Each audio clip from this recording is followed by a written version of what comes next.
Welcome back to Marketing Planning Session 2. This is where we're going to talk about your campaign management. Let's go. Let's have a look at how to plan a campaign. Let's go to campaign level. Why even do campaign planning? What are the benefits? The benefits are that it will enhance communication, provides a central source of information for campaign resources.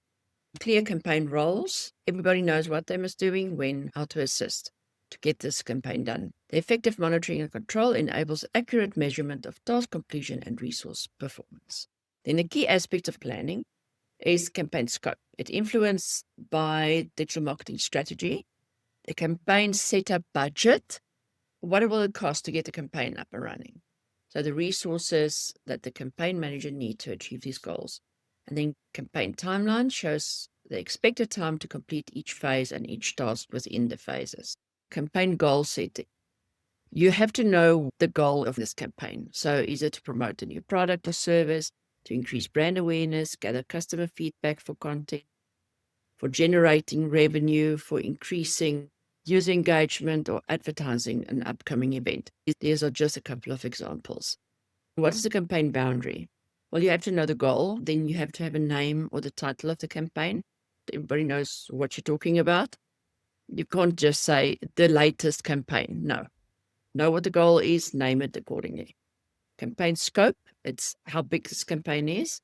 The goals, what's the milestones, deliverables. A deliverable is something like the landing page has been developed, delivered, it's ready to go. A milestone is we all agreed to go ahead. That's a milestone. That's a decision point. A deliverable is something you delivered before anybody can carry on with their work. Setup budget and resources, that's the name of the game. Timeline, the start and end date of the setup plan. So when are you going to start running the campaign? And then duration of the campaign activity. So when we're planning the training starts 10 o'clock on Monday morning. So the latest the campaign is running to advertise this training will be Friday afternoon, 5 o'clock. That is the setup plan. You need to start advertising 6 weeks before. So we have to work from when the training starts, we work backwards then. Stakeholder management. The stakeholders include everybody who can influence the campaign's outcome or can provide valuable input to make this a successful campaign. Then you have to, within the stakeholder group who makes the decisions, invite everybody to a kickoff meeting, and then there you introduce the stakeholders to each other. It can be 2 people, it can be 10 people. I've run projects at Vodacom that had 14 people around the table at a stakeholders meeting. Those were hectic. But you don't have to go that big. Make sure your manager is around so that he knows what you're doing, and he has to give final approval before the campaign can actually run. Everyone needs to understand the campaign and its goal before you start the work. If they don't agree on the campaign that must be done, then you're just wasting your time. The campaign manager needs to set goals, prioritize tasks, create a schedule, assess the risk, communicate everything to everybody, review and revise when you're done so that you can improve. Campaign feedback, do your kickoff meeting, schedule and invite your stakeholders. These are crucial things you must do. It's your task list. Set up a task list on the Asana and just go ahead. Meeting follow-up, send up meeting minutes and decisions. Then you schedule subsequent meetings as decided. Monthly stakeholder feedback, it can take the form of a report or a meeting. Campaign plan overview. Campaign resources. The campaign manager assembles the marketing campaign team, drafts a campaign plan, and manages the campaign to completion. Then a campaign project plan. Compile a project plan with deliverables, milestones, and delivery dates. Also, the resources must be in there. I use Asana for this. You can use an Excel spreadsheet, paper. Doesn't have to be expensive. I use the free Asana version. Haven't needed to upgrade yet. And action. This is where you execute the campaign. Distribute the approved campaign plan to your team. The approved is important here. Get your manager to sign off. Regular team check-ins. Schedule weekly meetings to keep the team aligned. Feedback. Provide feedback to management, team members, and stakeholders. performance. This is what we've discussed before, the metrics.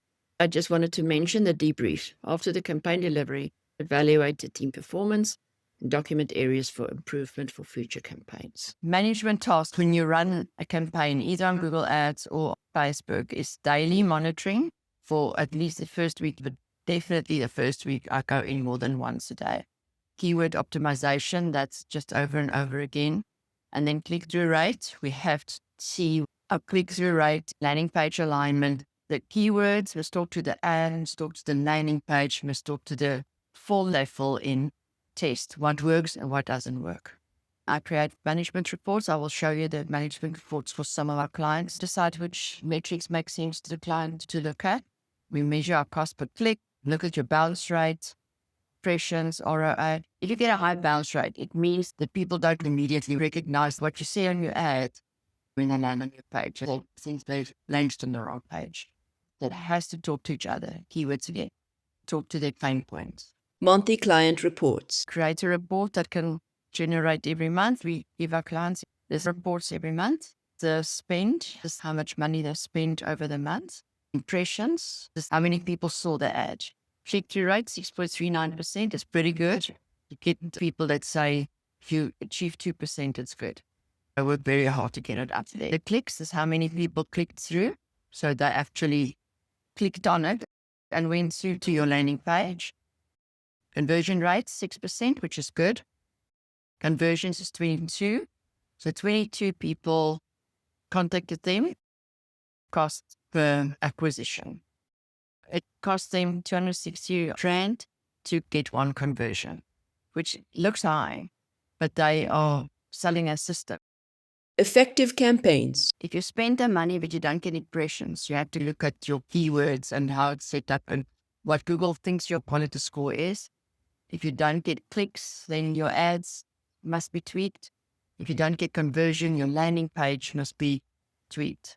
It's the relevance and quality of your landing page. If you go for everybody, then Google doesn't know who you're going for. Workshop, go to your planning document again and do chapter 3. Start to plan out which campaigns you want to do during the next 90 days. Fantastic work. You've just completed Module 2, Digital Marketing Planning. And what an accomplishment. We've taken your digital marketing strategy and transformed it into a roadmap for execution. Or if you haven't done it yet, you know now how to do it. Map out your campaigns, set timelines, create resources, all with practical guidance that you've learned here. And, of course, your digital marketing blueprint book will help you along the way. You now have a clear path from vision to reality. The next step is to put these plans into action. Start outlining your next steps, gather your tools, and get ready to implement everything you've learned. This planning phase is critical for efficient and effective results, and you've nailed it. I can't wait to see your plans come to life. Keep up the amazing work, and I'll see you for the next exciting module.